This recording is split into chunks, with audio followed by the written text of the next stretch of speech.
Okay, thanks. So first, thanks very much to Kirill, JP, and Carl for inviting me to this conference. I've already learned an enormous amount in just 2 days about possible ways of connecting Marx and Sellars. I just want to say two things. First, I'm going to read a paper which I know is not ideal and which is very tedious to listen to. So, you know, I won't be offended if anyone nods off like in the 30-minute mark or over. Secondly, that although I have some familiarity with both Marx and Sellars, I'm still struggling to find the proper articulation of their theoretical projects. So in this paper, I only gesture towards a possible connection. It's a hypothetical juncture between Sellars and Marx, but the bulk of the paper is devoted to a critical comparison between Sellars and Brandom on the articulation of saying and doing. And because of this, this is the most detailed section of the paper, maybe a little bit too detailed for an oral presentation. And there's a handout. I've provided a handout just to summarize the points of that particular section of the paper,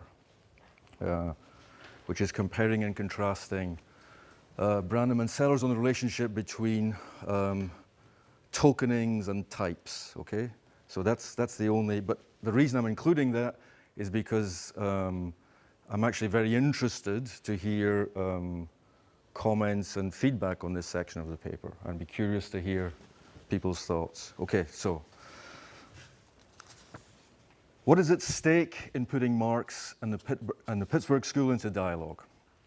Hopefully, not another iteration of analytical Marxism, a project whose contempt for Marx's philosophical debt to Kant and Hegel led it to ditch social totality for methodological individualism, critical reason for rational choice theory, and the critique of political economy for neoclassical economics, preferences which prefigured its predictable slide into liberal orthodoxy. None of the luminaries of the Pittsburgh School, neither Sellars nor Brandom nor McDowell, fits comfortably into the analytic tradition, whose premises, methods, and conclusions their approach calls repeatedly into question. And those familiar with the analytic tradition know that the Pittsburgh School's skepticism towards its founding virtues, faith in logic, hope in science, clarity in expression, is matched by the suspicion with which this school is regarded by advocates of that tradition. Conversely, if, as some of its harsher critics suggest, the Pittsburgh School's pragmatist repackaging of Kant and Hegel serves only to perpetuate a moribund academic philosophy looking to resuscitate itself after the collapse of the analytic program which provided it with its raison d'etre during most of the 20th century, it's not clear what Marxist or critical theorists already steeped in Kant and Hegel have to learn from it. And then there is the issue of the politics of pragmatism, which cannot be ignored. As Louis Menand's History of the Movement makes clear, this is his book, The Metaphysical Club, A Story of Ideas in America, published in 2001. And though Menand writes as a champion of pragmatism, not a critic, pragmatism emerged in the wake of the American Civil War as the white intelligentsia's response to what it saw as the disastrous consequences of abolitionism. From its inception, pragmatism stressed on the holistic continuity of social experience was explicitly conceived as an antidote to revolutionary antagonism, whether fueled by race or class.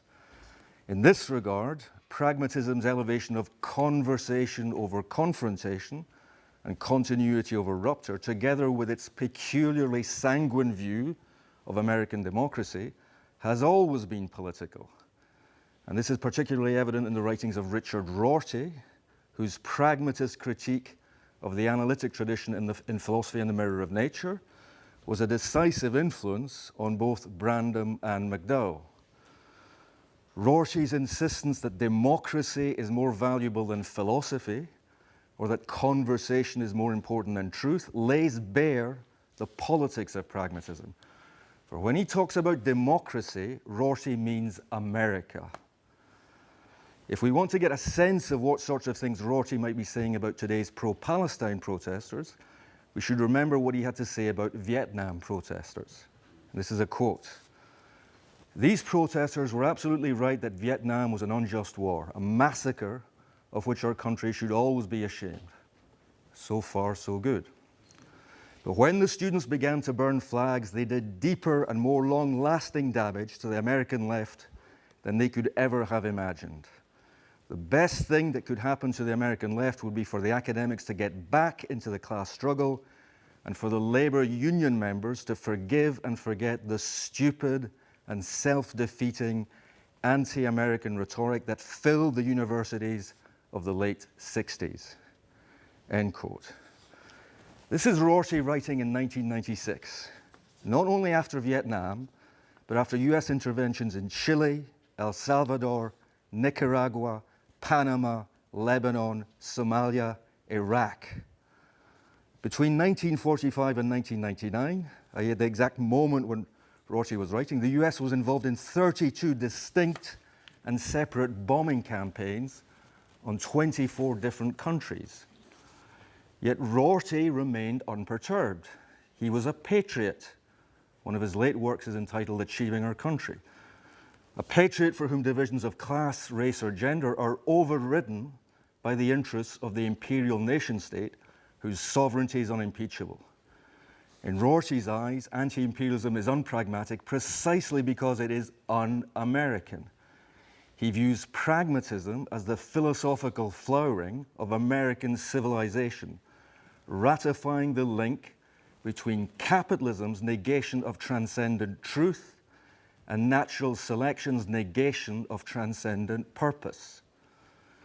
And although Brandom and McDowell have proven more circumspect or more cautious than Rorty when it comes to politics, there is little reason to be more optimistic about their attitudes to class, capitalism, or imperialism.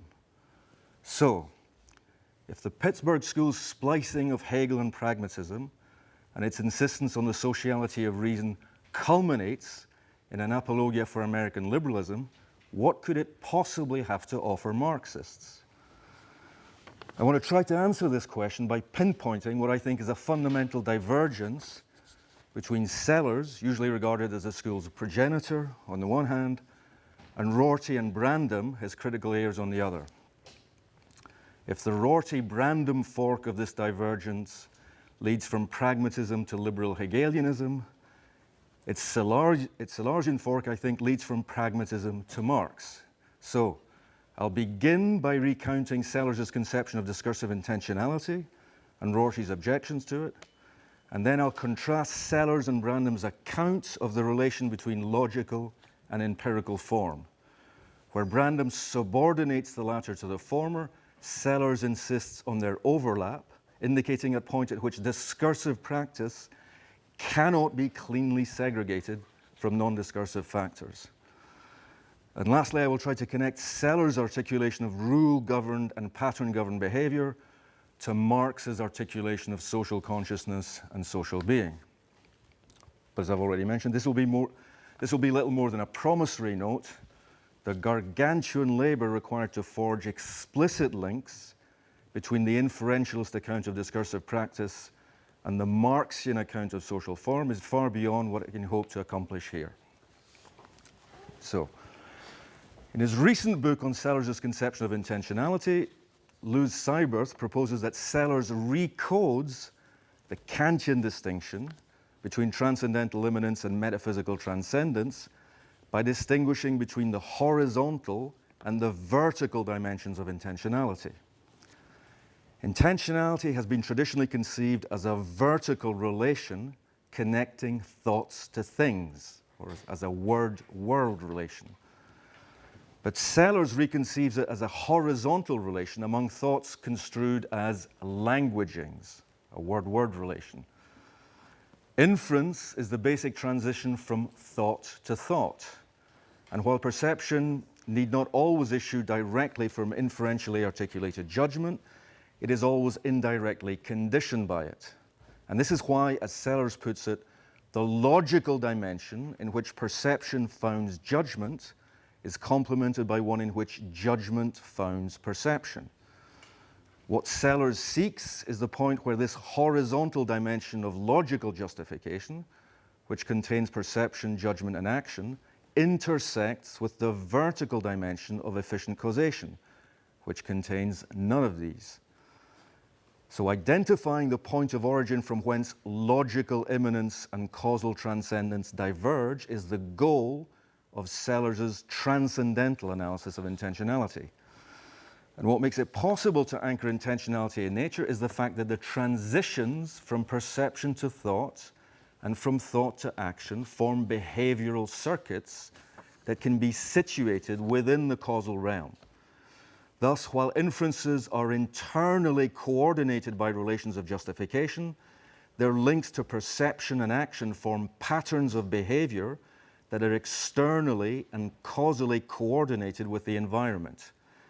It is this junction between rule-governed rational activity and pattern-governed behavioral regularity that Sellars pinpoints in what James O'Shea calls his norm-nature meta-principle. And quote, this is Sellars: espousal of principles is reflected in uniformities of performance. To explain what this reflection consists in, as well as its properly transcendental import, we must grasp the import of Sellars's distinction between logical and empirical form. Concepts have logical form by virtue of their inferential roles. And since these inferential roles are justificatory, logical form is equivalent to epistemic power. But Sellars rejects the idea that thoughts as inner episodes are metaphysically distinct from their linguistic expression, whether overt or not. He insists that an utterance of P is not just an expression, but is itself a thinking that P.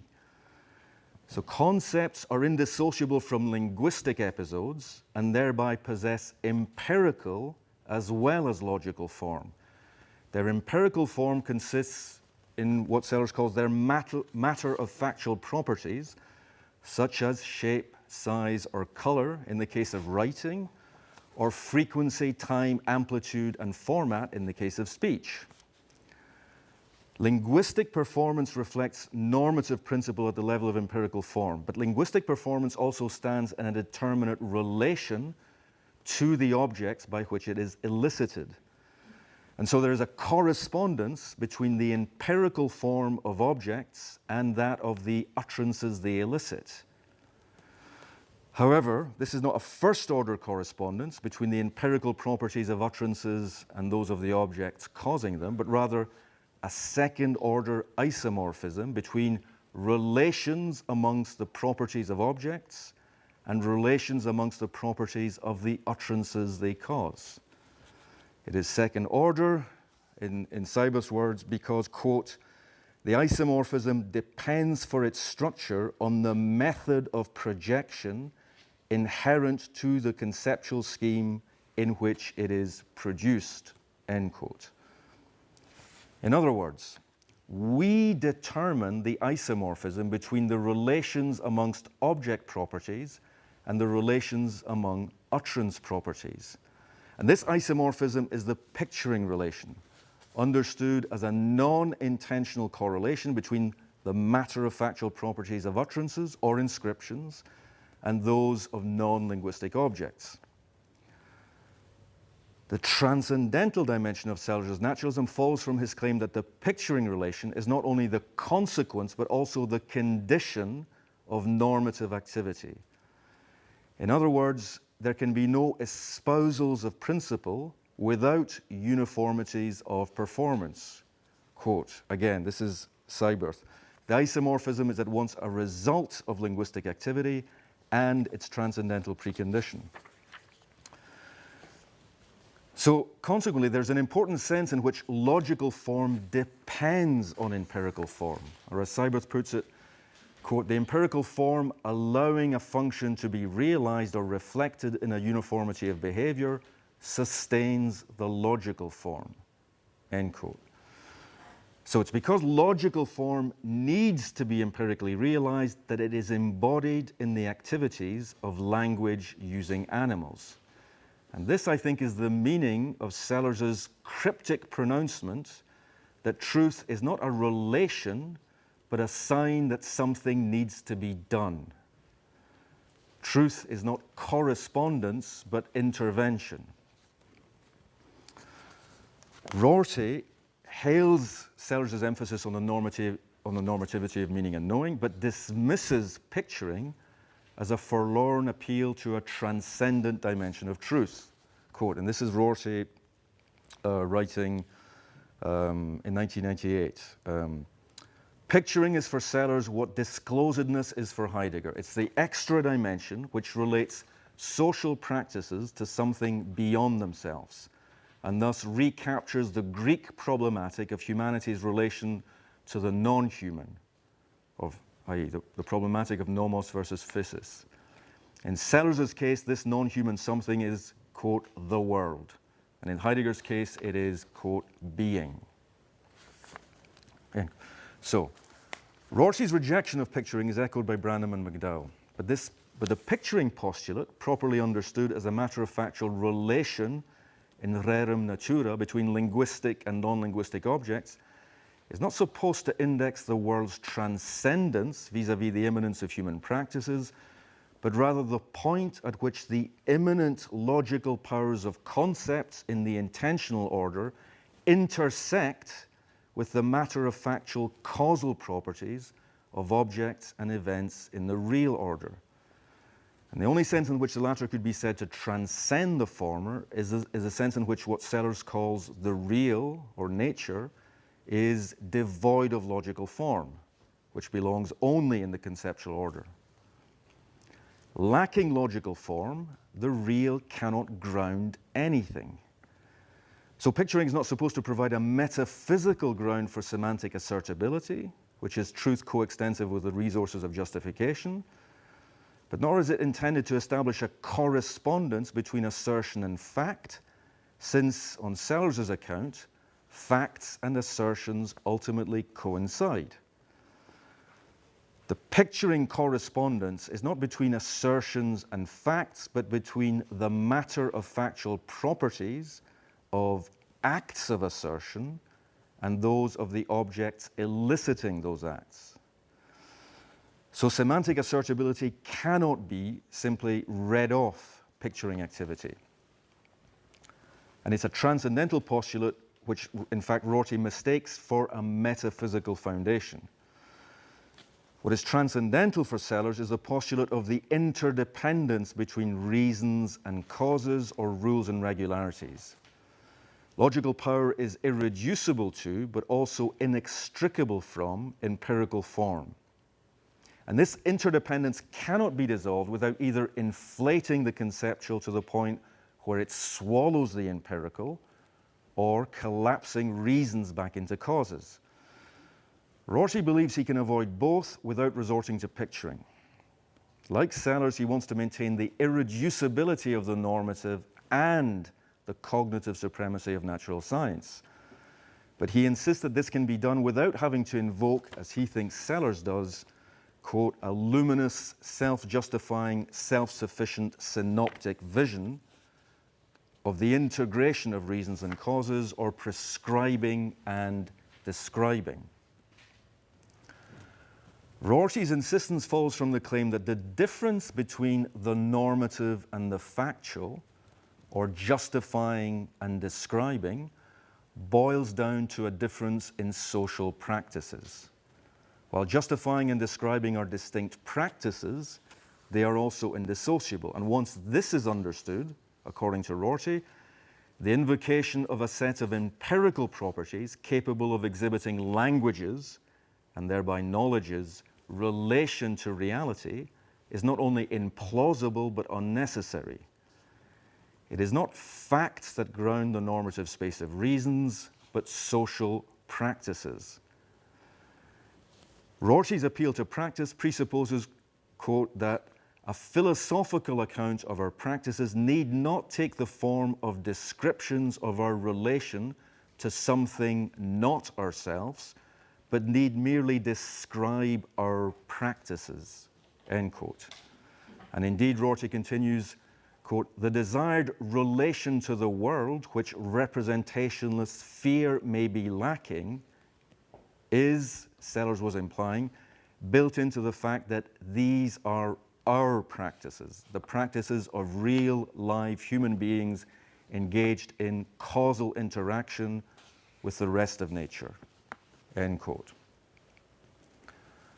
And yet our causal interactions with the rest of nature are mediated by our social interactions with our fellow human beings. If describing these social interactions falls within the cognitive purview of natural science, Rorty turns out to be a reductionist after all. But if it does not, it must be because they can only be described from the inside, so to speak, or subjectively. And indeed, this seems to be Rorty's position. He wants Enlightenment secularism, the rejection of transcendence, without Enlightenment rationalism, the desire to see through appearances. Because they are ours, Rorty seems to think that the difference between essence and appearance does not apply to practices. They cannot be turned into objects of knowledge because they are woven together into an intricate meshwork, which we inhabit and cannot step outside. Their plurality indexes the irreducible diversity of human motives, interests, and concerns. And it is this diversity that underwrites the difference between prescribing and explaining, or justification and causation. Rorty's stress on the subjectivity of discursive practice is an expression of what Hugh Price calls subject naturalism, which Price distinguishes from object naturalism. Object naturalism is the ontological view according to which, quote, all there is the world studied by science, together with the epistemological view that all genuine knowledge is scientific knowledge. That's Price's definition. By way of contrast, subject naturalism, in Price's definition, begins with what science tells us about ourselves. Science tells us that we humans are natural creatures, and if the claims and ambitions of philosophy conflict with this view, then philosophy needs to give way. This is naturalism in the sense of Hume then, and arguably Nietzsche, end quote. This is Price talking. So the contrast seems simple enough. Object naturalism says that empirical science tells us everything there is to know about the world, but the accompanying definition of subject naturalism is much more vague. What is it exactly that science tells us about ourselves? We know we are physical entities and biological organisms constrained by physical law and biological necessity. But this leaves much undetermined. And the whole question is whether physics and biology tell us much about our nature as social and cultural beings. And in this regard, Hume's claim about the primacy of custom and habit, or Nietzsche's claims about the primacy of power and domination, sound more like speculative extrapolations from fragments of science than scientifically informed hypotheses. And this is why, as Price subsequently makes clear, the distinction between subject and object naturalism only really acquires traction in a semantic register. And Brandom helpfully reformulates it in semantic terms. Object naturalism is naturalism about the objects and properties that a vocabulary allows us to think and talk about, how it represents the objective world as being. But by way of contrast, says Brandom, quote, this is Brandom, subject naturalism is a pragmatic naturalism rather than a representational semantic naturalism. The subject naturalist makes no assumptions about whether the target vocabulary admits of a properly representational semantics. What the subject naturalist wants is a naturalistic account of the discursive practices of using the target vocabulary as meaningful in the way it is meaningful, end quote. This is Brandom from his book on Sellars. So if practices in their irreducible plurality can only be subjectively described and comprehended, the worry is that subject naturalism reinstates at the collective level the self-intimating character which, following Sellars, subject naturalism denies to mind at the individual level. In other words, the transparency denied when it comes to the mind's self-relation or its relation to nature re-emerges in the subject naturalist claim that our relation to the world is, quote, built into our relation to our own social practices. The appeal to the primacy of discursive practice regenerates the transcendence it is supposed to banish. What the subject naturalist rejects in Sellars is the suggestion that some third thing is required to ground the connection between the normative and the factual. But the third thing pops up regardless, despite the insistence on its redundancy.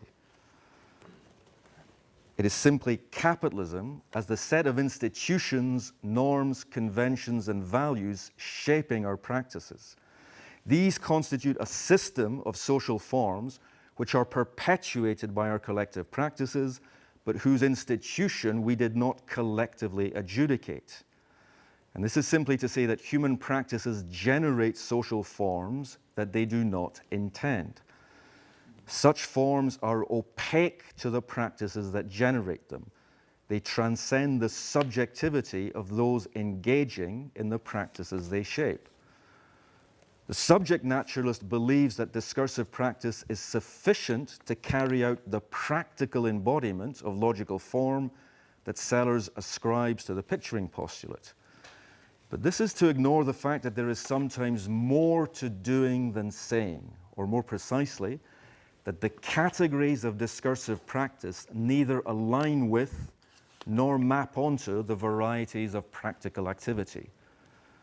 Among our habitual everyday practices are things we do without knowing what we're doing.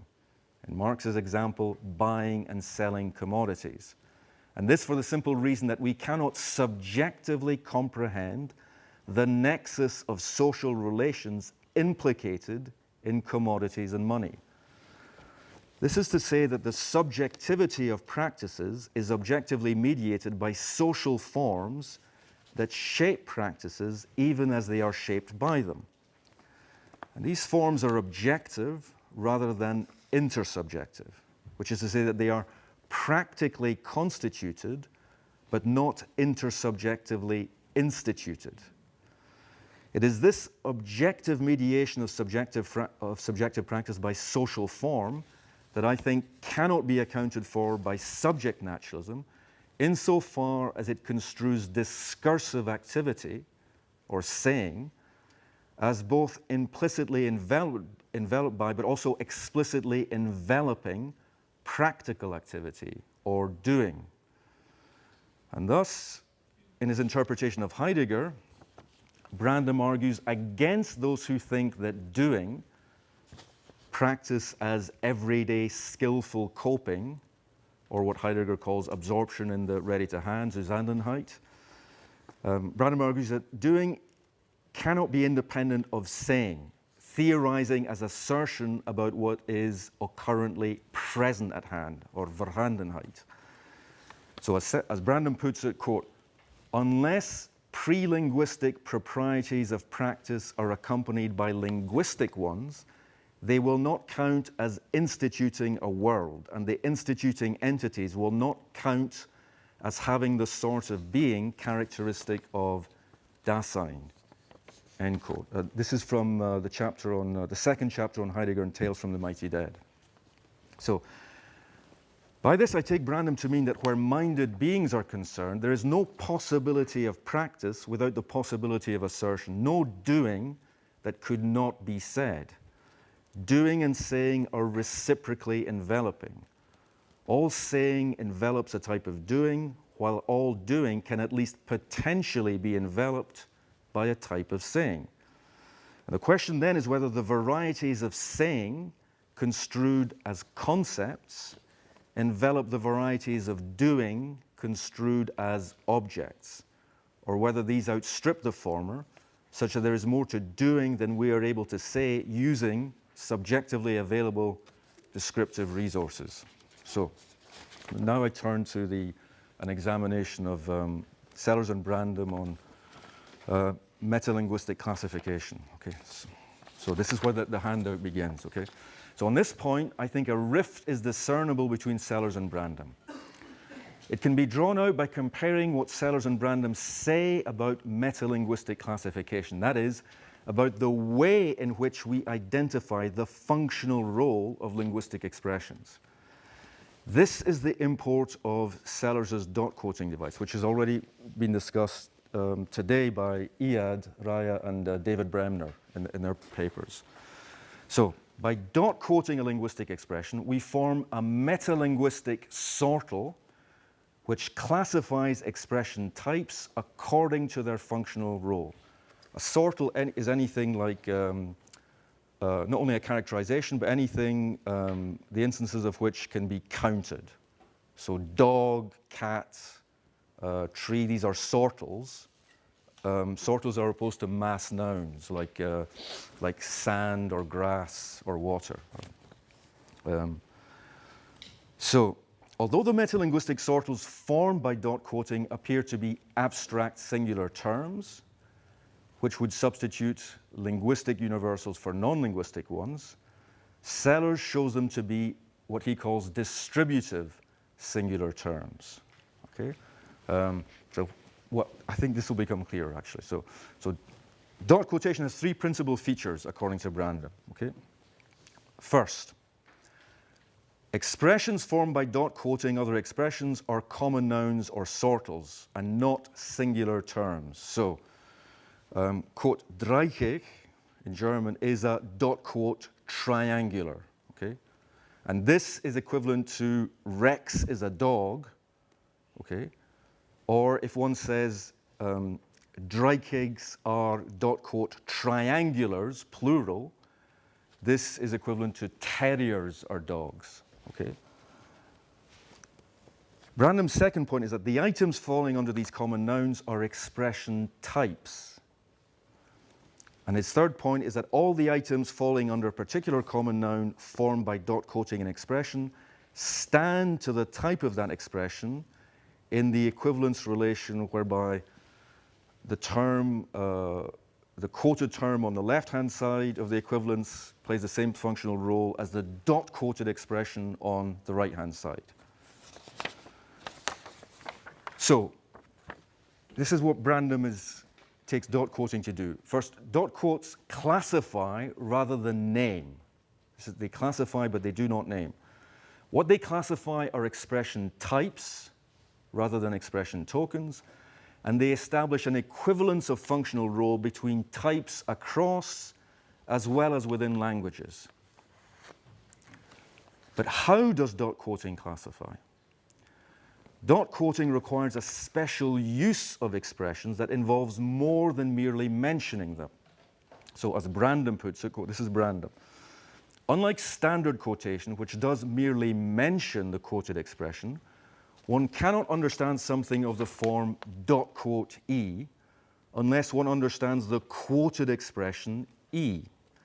For unless one grasps the conceptual role E plays in its home language, one does not know how to tell what other expression types stand to it in the E plays the same functional conceptual role as dot quoted E. And so one does not know what expression types fall under the metalinguistic sortal dot quote E, end quote. Okay. So it is the equivalence of functional conceptual role that is indicated by dot quoting on the assumption that the functional role of the dot quoted expression on the right of the equivalence is already understood. What then is the difference between the ordinary use of an expression like triangular, and its use when dot quoted as dot quote triangular.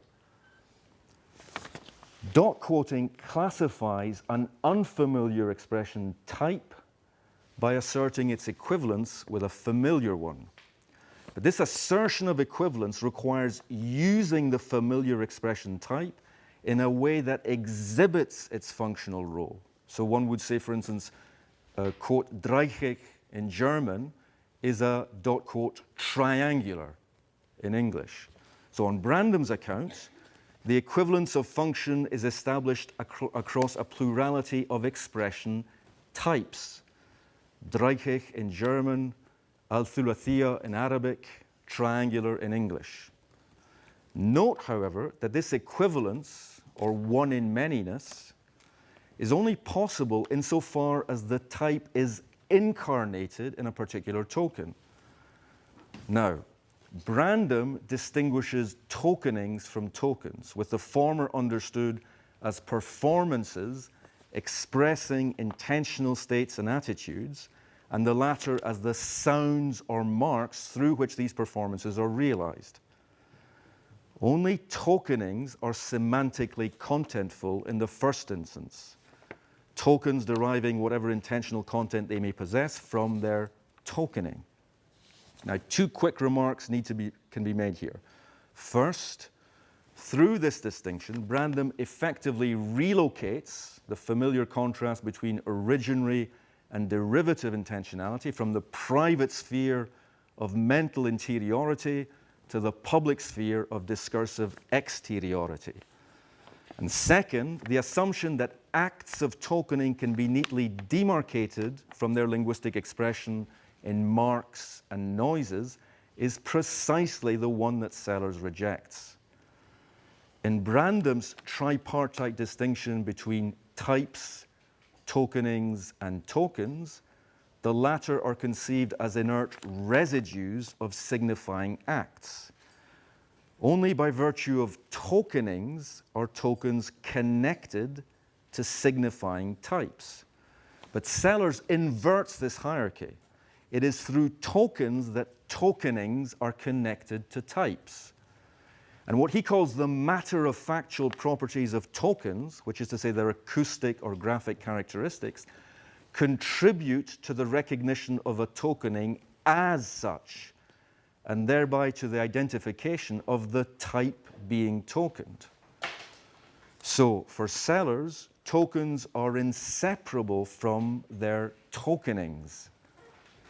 There are no signifying acts without some matter of factual differentiation.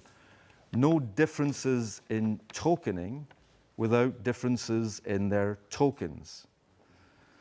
So consequently, for Sellars, the equivalence of function is established across a plurality of tokens, and not just tokenings.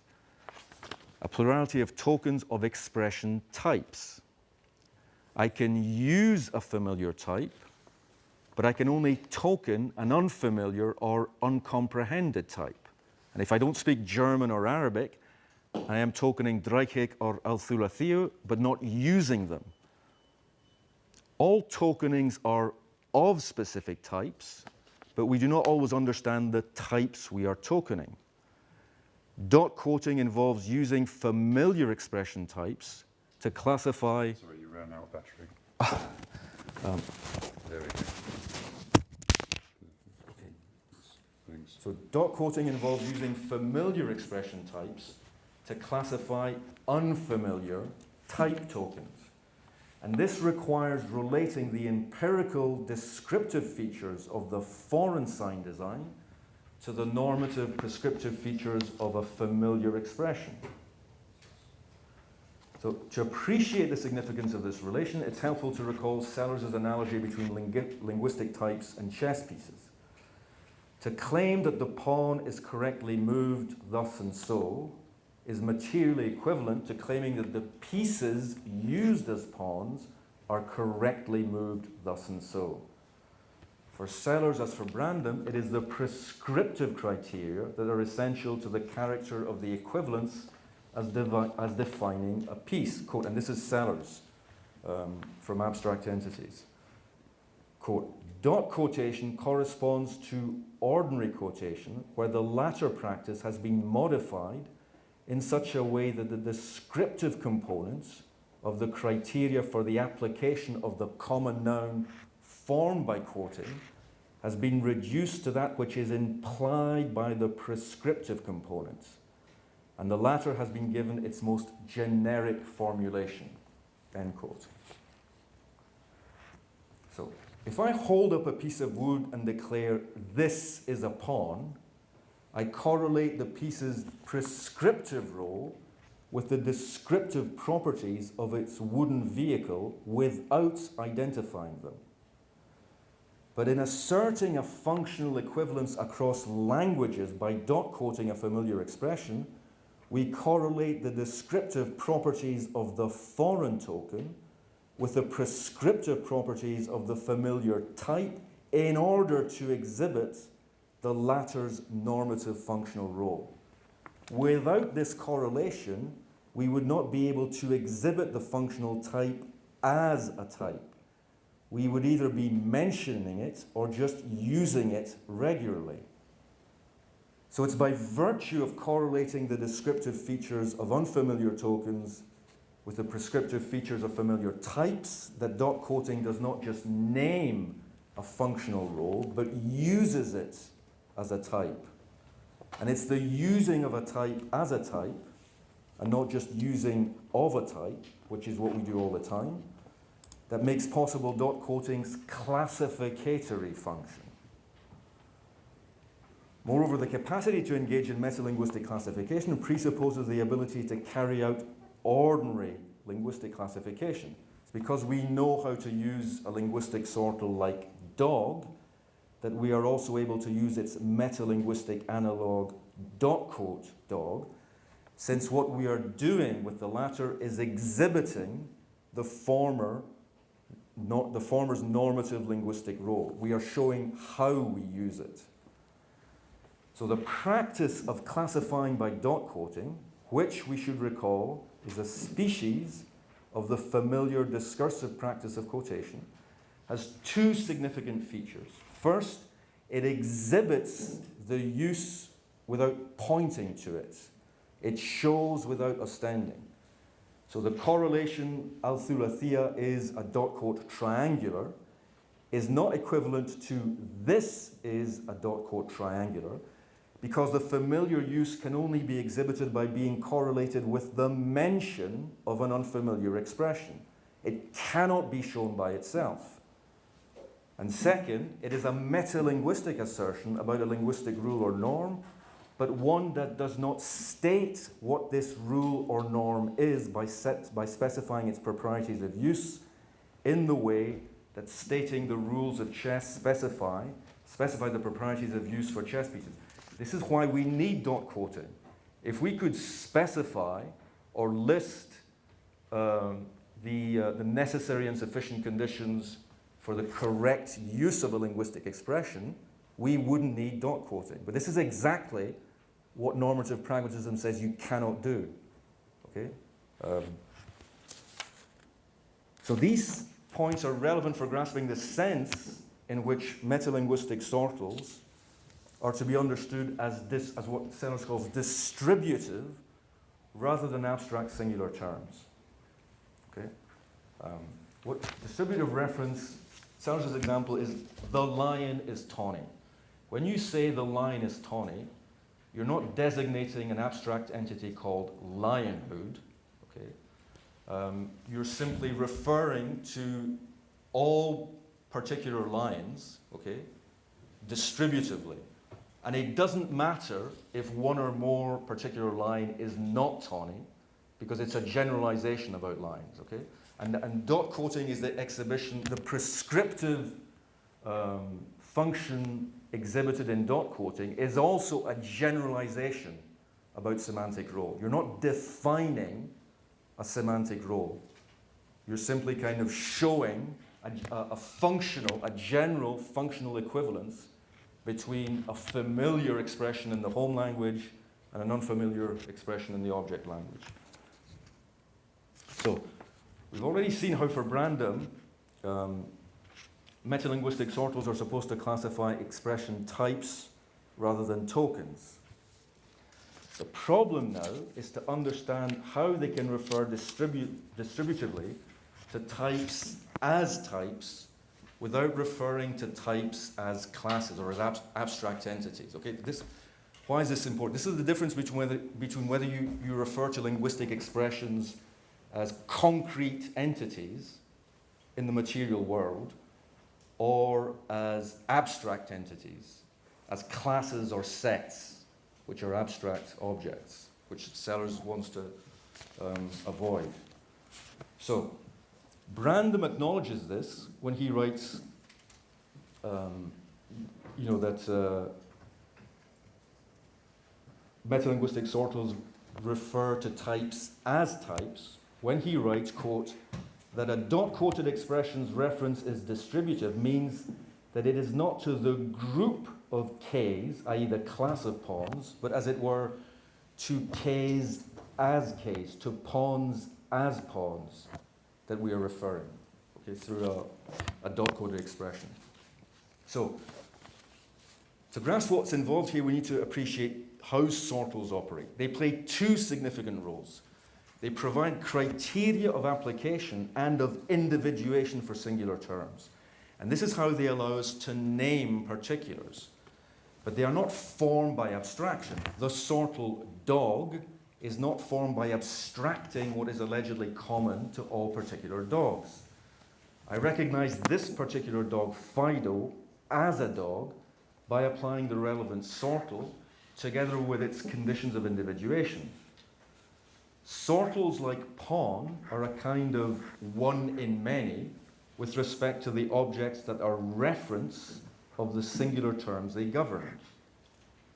Metalinguistic sortals refer distributively to expression types, according to Brandom, in both possible and actual languages.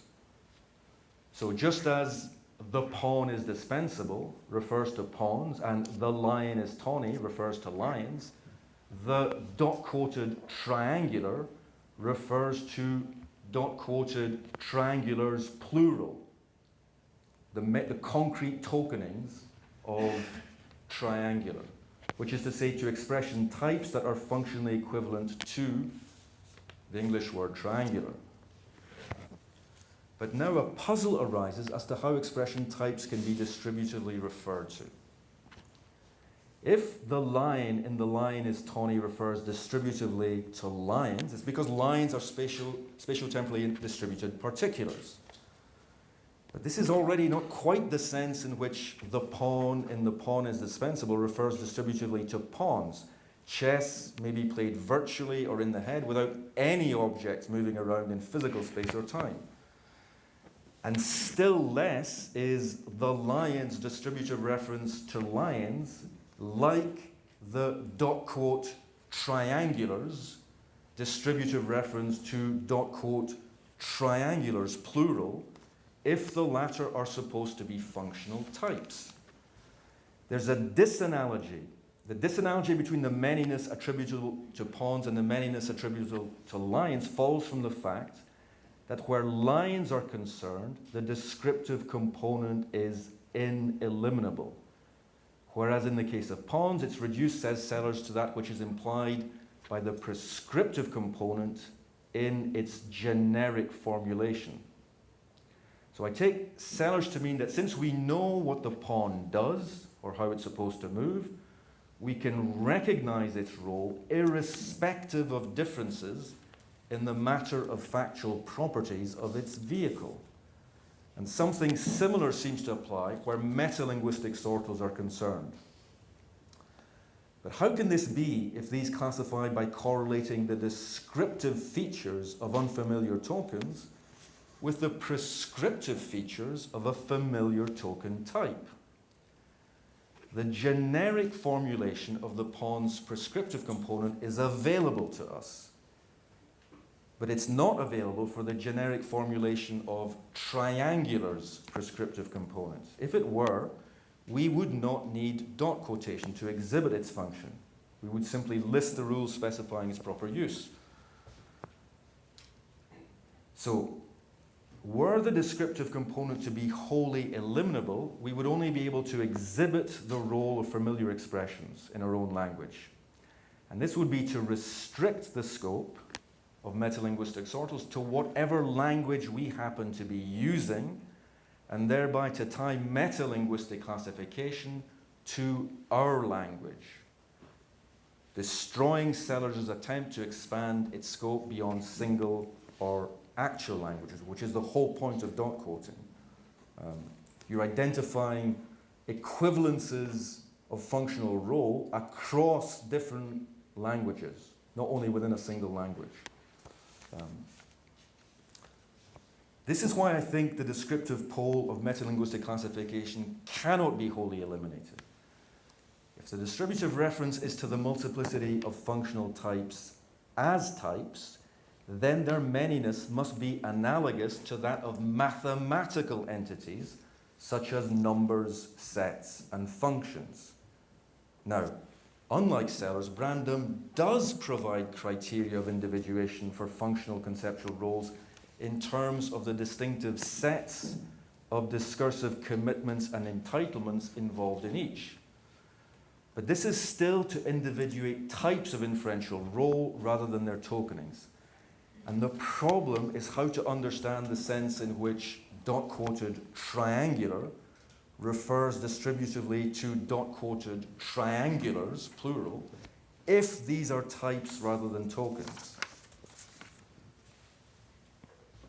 Here, I think it's significant that Sellars invokes Frege's distinction between concepts and objects in distinguishing between abstract and distributive singular terms. Sellars writes, quote, in contexts such as the lion is a kind, kinds are distributive objects. Okay? Whereas in contexts like, if you bracket the definite article, so if you put the in brackets and then say lion is a kind, kinds are concepts or functions. So in other words, if you use the definite article, the lion is a kind, you're referring distributively to objects. If you only mention the definite article, the, you are referring to concepts or functions, which are abstract entities. So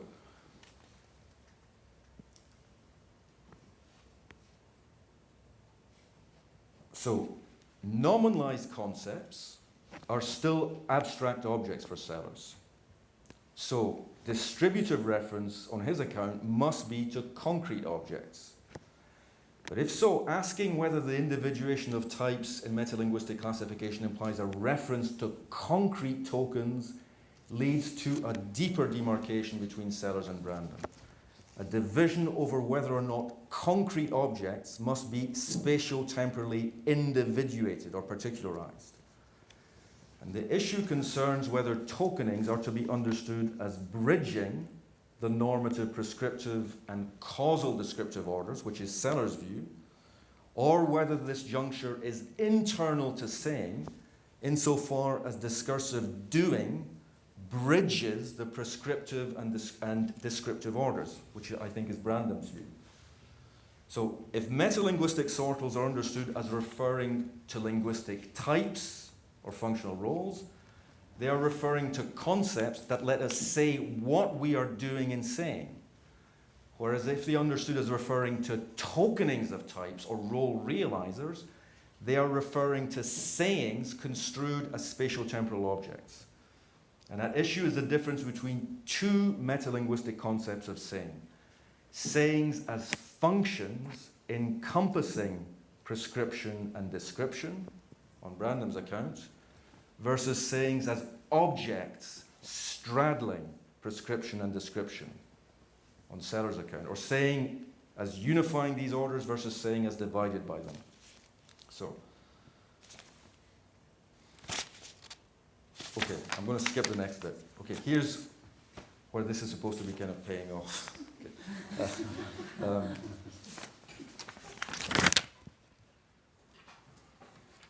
This unity and duality, okay, so the claim that sayings are this juncture between prescription and description, or in a way kind of articulating the horizontal and the vertical dimensions of intentionality, underwrite Sellars' claim that the exhibition or showing of function required for metalinguistic classification would not be possible unless function were reliably realized, i.e. tokened. Syntactical regimentation is the metalinguistic expression of behavioral regularity at the linguistic level. And this is, of course, what Sellars calls picturing, the coordination of rules and regularities, which Rorty dismisses as unnecessary metaphysical baggage. But this is more charitably interpreted as a vertical articulation of doing and saying, in juxtaposition to their horizontal articulation by Brandom. Where Brandom's horizontal correlates doing and saying as the subjective and objective poles of an already unified world, Sellars' vertical crosses each pole and splits them into the discursive and non-discursive aspects of a world still undergoing unification. And this is where the point at which Marx can be brought into the dispute. Subject naturalism relays a version of German idealism's apperception thesis, the claim that self-consciousness unifies itself by recognizing itself in its object or other. But it articulates this at the level of saying and doing. What we are doing by saying can be said in a pragmatic meta-vocabulary. Where subject naturalism construes discursive practice as the stepwise unification of saying and doing, Marx shows it to be the surface of social practices compelled by the separation of producers from the means of production, which is both the condition for the commodification of labor, of the subordination of use to exchange, and the determination of money as a measure of value. I think what Marx, the specificity of capitalism as a mode of production is the class relation, the separation of producers from the means of production. And the apperceptive integration of social reality is vitiated for Marx by this split in social being, from whence originate the opaque social forms that warp the subjective articulation of saying and doing. And as Nathan Brown has shown, separation or division, Scheidung, for Marx, is not a punctual event marking the origin of capitalism, a so-called originary accumulation, but a continual process recurring through all its stages, from the division of producers and instruments of production to the division of labor in the production process. The division of producers, of production, and of products conditions the valorization process, the conversion of value into surplus value and surplus value into profit. So, the space of reasons is split by the capitalist class relation. The rationalization of production governed by the imperative to maximize surplus value is straightforwardly incompatible with the rationality of production governed by social cooperation. And if social being or doing and social consciousness or saying are indivisible in one dimension, they're also divided in another. The underside of social consciousness, which is to say norm-governed thought and action, is social being as compulsive, pattern-governed behavior, as JP already pointed out in his talk. Yet although compulsive, the latter is not formless. Capitalism compels patterns of doing whose form is not projectable from within the order of saying.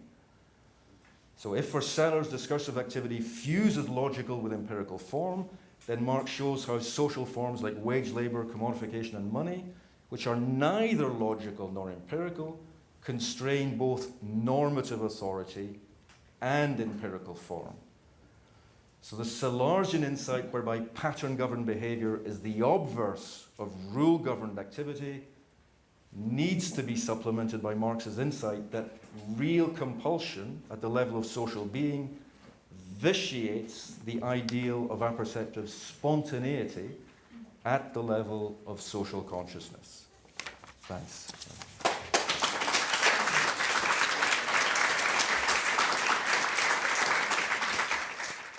Hi, Ray. Thank you for the talk. I appreciate the rundown of the stakes and the skewering of Rorty. That was much appreciated.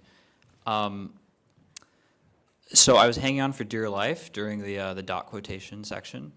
Can't say that I understand it even to the point where I could ask a question about it.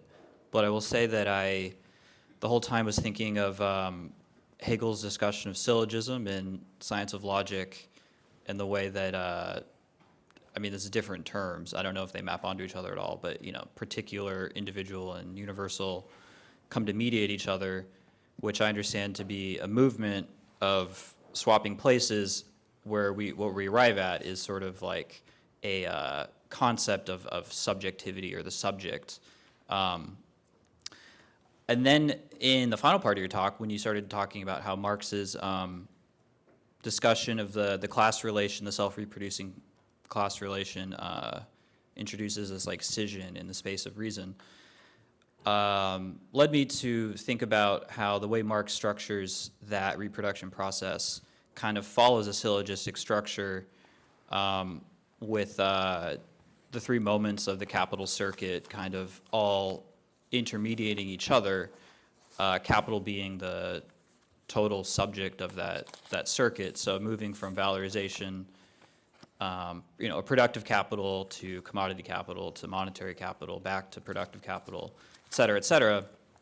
Marx is very explicit that this movement is the ongoing reproduction of this separation. So my fake, you know, comment as a question is basically, what do you make of the statement that the class scission in the space of reason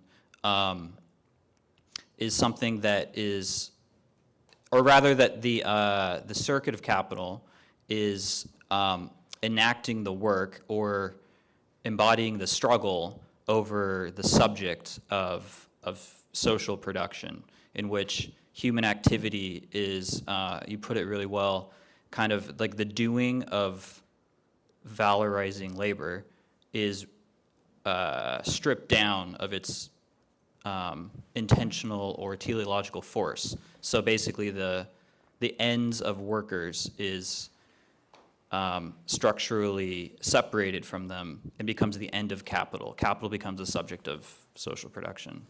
And then therefore class struggle is clarified as a contest between embodying the subject position of production. Something like that. No, I mean, that's, I mean, I think I agree with that. I mean, I think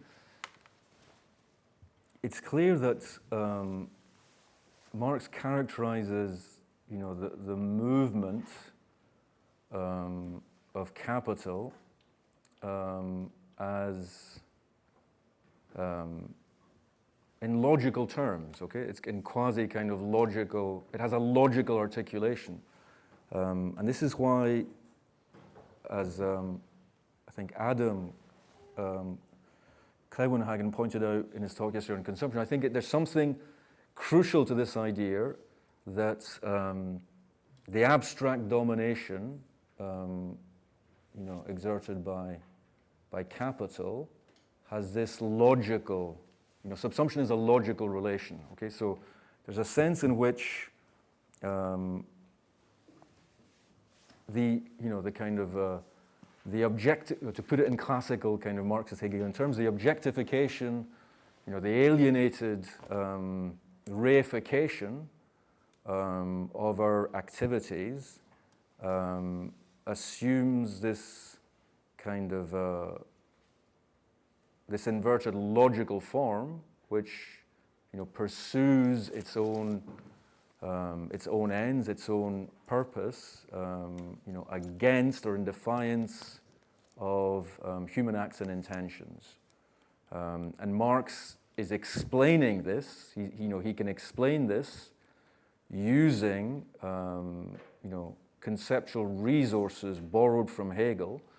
But the point is that capital is not a concept or a system of concepts. It's not. It's nothing over and above, you know, the ramifying, you know, meshwork of social relations. Okay, so it's not, you know,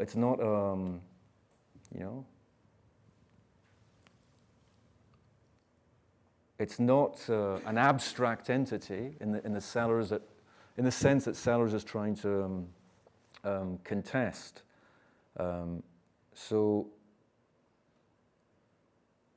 the key, so I mean, the reason why this, I think the problem is to understand, and it's a problem that a couple of the talks have been,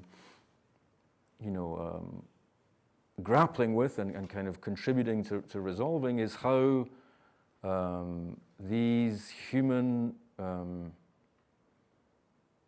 practical activity, generates a set of is in a way kind of is objectified in a set of objects and institutions that then compel that activity to reproduce those objects and institutions without regard for human interests or motives. And I think, you need to, in other words, you need to relay, you need to somehow connect, the logical articulation of the different moments of capital and of its the subsumption process to what human beings do, and in a way to the kind of the forms generated by their interlocking, systems of activity. Because otherwise you just get, capital as automatic subject, which is precisely, I mean, that's, Marx saying that's the inverted, that's capital's self-representation. Okay, the point that that the fetishism of commodities is this inverted image, where capital appears as this autonomous, self-moving agent, which governs and organizes all human activity, whereas in fact it is nothing but, the concatenated result of all these activities.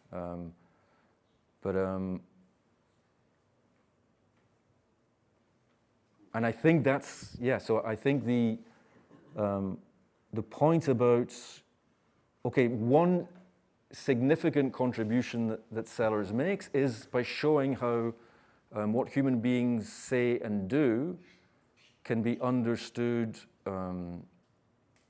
materially in a very broad sense, without, or needs to be understood concretely, but not empirical. Okay, it's in a way these sayings and doings understood as individuated spatio-temporal objects, they are concrete but not necessarily empirically intuitable or representable. And I think what Marx does is provide, also he provides a kind of a classification of types of activity through which the activities through which capital is sustained and reproduced. But those types of social activity, or these types of practice, are nothing over and above their concrete realization. So if you can move those two dimensions closer, what you need to build resources to kind of articulate these, the concrete sayings and doings that realize the types of social activity that propel, the reproduction of capital, with those. with those moments, with those, in a way, the articulating hinges of the movement, the logical hinges of the movement, production, distribution, etc., etc. So this is, and this is what, I think, I don't know how to do this, and I think it's very difficult, but I think if you can begin to do that, you can begin to, as JP already mentioned, to start to map the way in which the social functions, that serve to kind of reproduce and valorize capital are, latch on to concrete human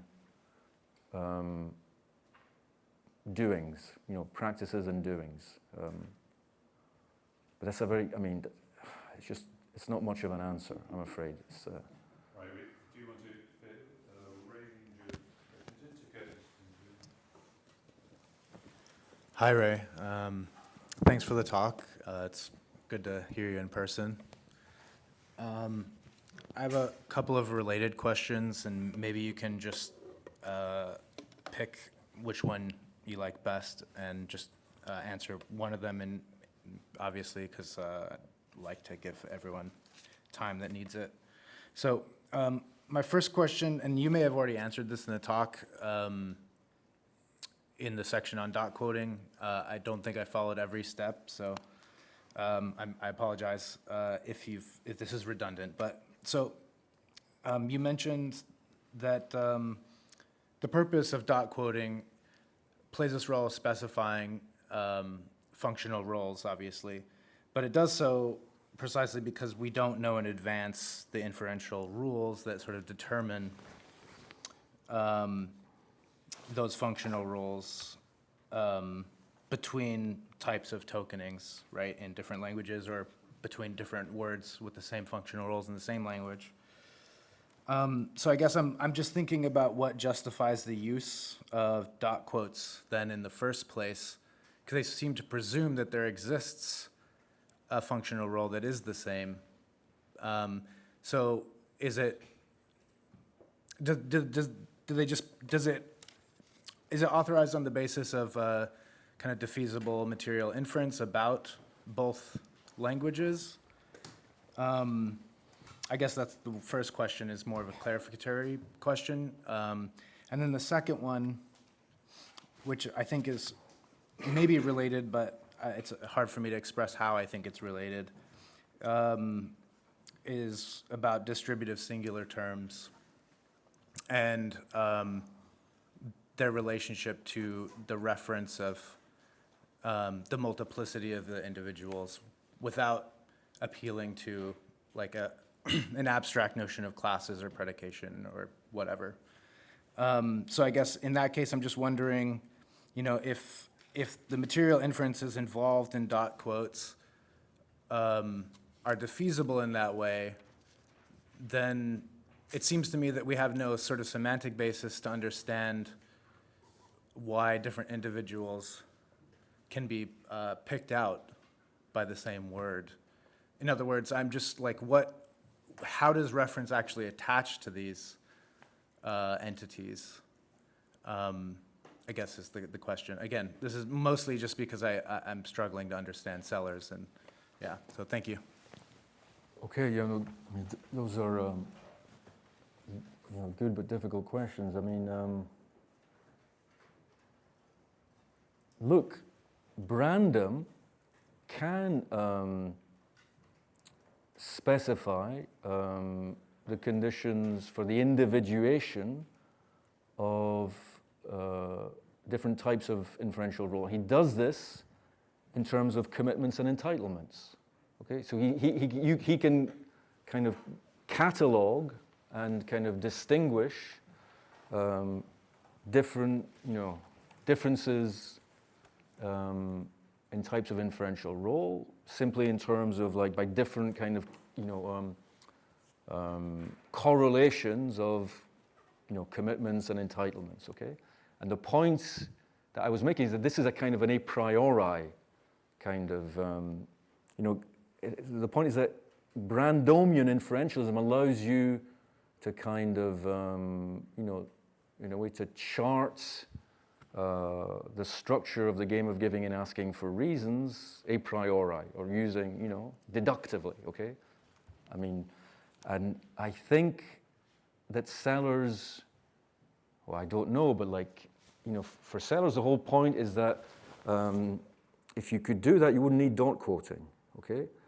Because in a way, how do you know, because what you're doing when you establish this equivalence of role, you say this sound or mark, does what this, noise when you kind of, you say something, you use an expression.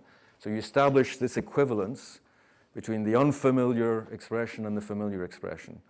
So how do you, and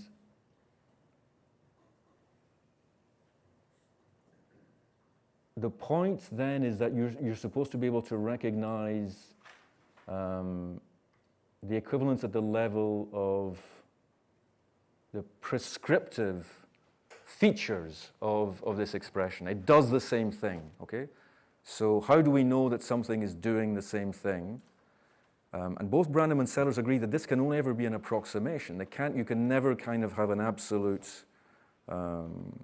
absolutely precise identification, just, an approximation, okay?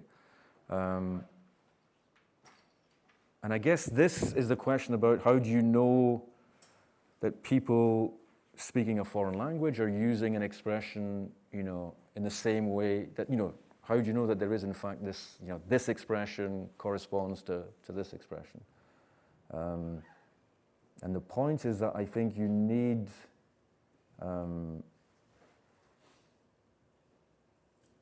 you would need to kind of, I think you do it at the level of practices.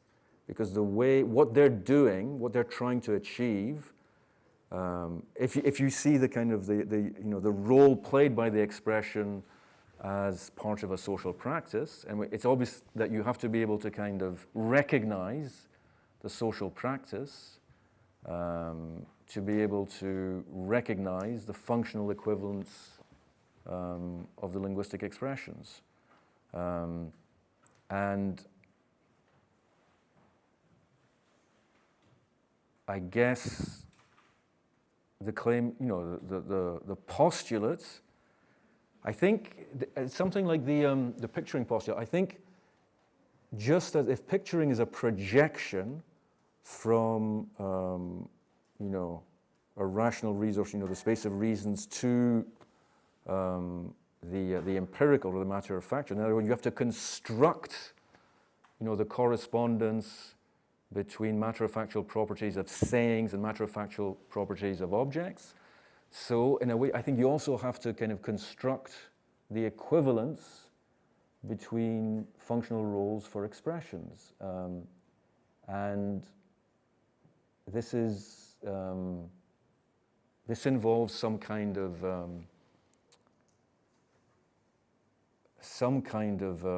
reciprocity or recognition. Okay, recognition. The question is what kind of degree of recognition? The recognition can't, if the recognition could be established discursively or purely discursively, then, you'd be saying, well, these people just think the way we do, okay? But the point is that if they, exhibit, if they behave in ways and can kind of do things that we, and kind of pursue purposes that we recognize or we can recognize, then we can, then that's the condition for establishing the discursive equivalence. And I think, the claim is that it's a transcendental postulate because you assume that it's a hypothesis about rationality, okay? That in a way that rationality must somehow be reliably incarnated in practices, no matter how unfamiliar they may seem. And otherwise you wouldn't be able to recognize this as a practice. Okay, so you've got a kind of a transcendental stipulation. This is the condition under which anything has to kind of. I think Brandom has a more maximalist account. Sellars has a minimalist account. Okay, Sellars thinks you can specify something like the infrastructure of rationality through the structure of the game of giving and asking for reasons, whereas Sellars thinks no, you can only do it by establishing these kind of functional equivalences, which require recognizing behavior.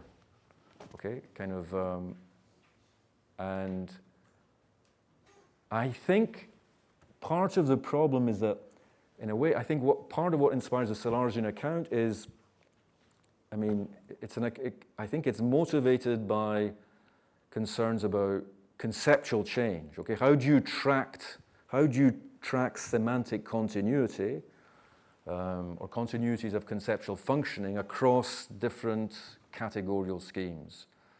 And of course, you do that because you can, a scientist or a mathematician can do, and this is the job. They have to, you work to establish the continuity of triangularity from Euclidean to non-Euclidean geometry.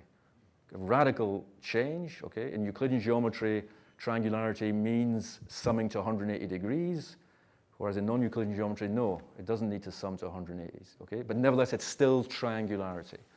So you enlarge, you revise and expand the characterization of the predicates or the concept. And I think, so I assume if that's what motivates the account, something similar would hold for establishing equivalences at the level of social and discursive practice. Okay, so we have to enlarge our conception of what it is to be a social being and what it is to pursue purposes. And I think, there's an optimism in ideas that this is discernible, that human beings are catalog of recognizable practices and the kinds of goals that human beings can pursue, the kinds of activities that they can engage in, enlarges, over time. And I guess that's what, might be the kind of the intuition in Sellars, that, you can do this, okay? Even with, alien beings, alien creatures, okay? I think that's an honorable, an admirable kind of postulate. So long as you're clear that it's not, you don't get it for free, it's kind of something that you have to kind of construct. And then, in a way, it's within, amongst human beings, you can see that the problem is that, capitalism in particular makes this because it kind of, it's a peculiarly kind of parochial system of practices that are actually quite perverse and antisocial, but then they've become normalized so that we don't understand creatures that are not motivated by these kinds of things anymore. So the claim would be that capitalism is a kind of pathology that prevents you from, it constricts your, your ability to comprehend what the kinds of things that human beings might find valuable or worth pursuing.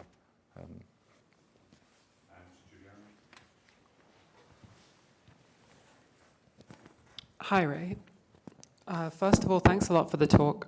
And preparing for this conference, I was put in mind that it was a grainy recording of your talk on naturalism, nominalism, and realism that I watched many years ago, which first got me into the Pittsburgh orbit.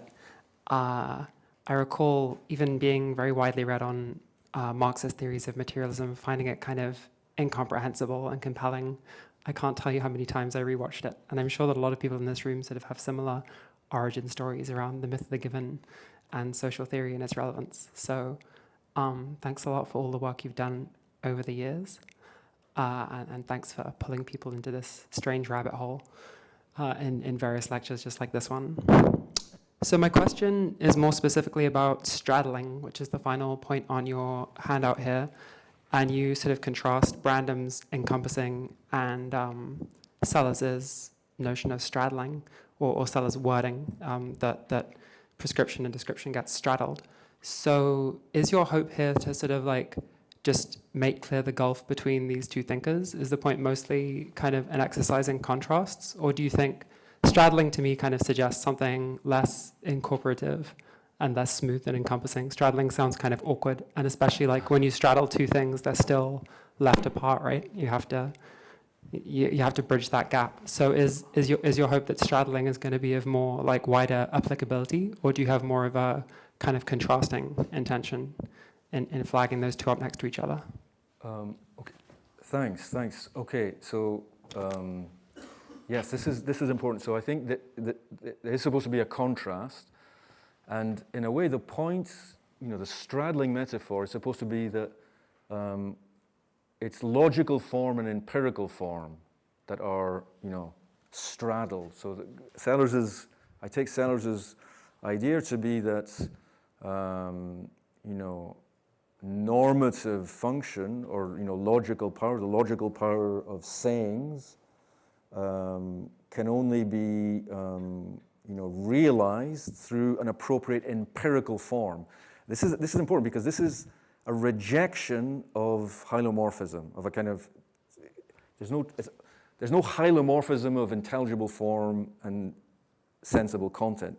Sellars' point is that, and Seiberth is really, I think this is an excellent insight on his part, is that it's the empirical form that conditions the realization of logical function, okay?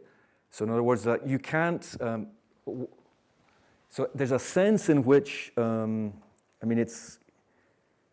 it's complicated. This is the disanalogy between kind of a game like chess and human discursive practice, in that what Sellars seems to me to be saying is that although inferential role, meaning or signifying has this ineliminable normative dimension, nevertheless, that normative dimension can't do anything without, unless it's realized or incarnated in something, and not anything can properly incarnate the function. So you need the appropriate empirical form to execute, to allow the logical form to do its work. And I take it that it's that insistence on the need, to fuse or to identify the fusion of logical and empirical form that is absent in Brandom, because he thinks it's unnecessary. Because he thinks he thinks that tokenings, signifying acts, can be identified purely in terms as signifying types, in terms of articulations of commitment and entitlements. Okay, and in that regard, that's more like chess. So in a way, the point is that Brandom sees human language as more like chess, which is kind of, algorithmically decomposable, okay? It can be, and that's the point of his analytic pragmatism, is that you can, analytic pragmatism is demonstrating that you can reduce a target vocabulary, you can say what it is that we are doing when we use a target vocabulary. But the pragmatic meta-vocabulary can be simpler than the object vocabulary, which it is explicating. So I think that Sellars thinks that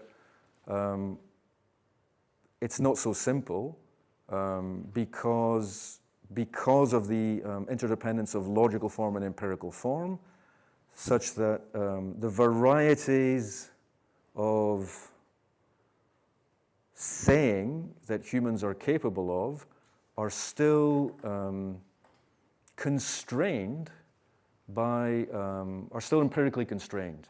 But we can identify it not because we are, not causally, not because the world kind of, it's not a Kantian account, it's not like, pathological inclination inhibiting kind of conceptual normative power. It's because we can track, because we're the ones who, our description and explanation of the empirical uses the vocabulary, uses the cognitive vocabulary that we've developed. So in other words, our task is always to recognize the form that is required for the realization of a function, a normative function. And it's not fixed biologically, but nevertheless, this is a task. This is something that has to be done. Okay, and I think that constraint. It's a version of the picturing constraint. Okay, it's that the claim that you need, the claim that are signifying or discursive signifying practices, whatever else they allow us to to think and to comprehend at whatever level of abstraction, it must still somehow map the world, help us to kind of navigate the world, and that. But the point is that the navigation is a constructive projection, because the world doesn't. There's no given structure. Okay, we're the ones who establish the correspondences between logical and empirical form. And I think Brandom thinks that that's unnecessary because, why? Because I think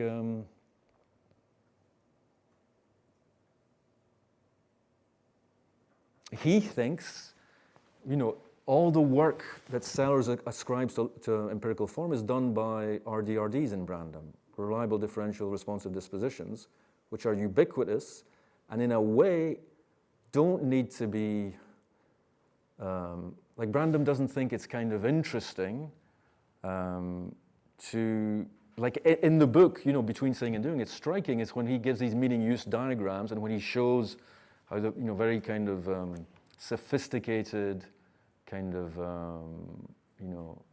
discursive sayings can be broken down, can be pragmatically decomposed into these elementary kind of functions. He thinks that all these functions can be realized on any kind of automaton, like mechanism. He thinks that they can be kind of, they are computationally mechanizable. Okay, and I think that Sellars would disagree. And yeah, I think there is a significant divergence, and then the question is which is more congruent with what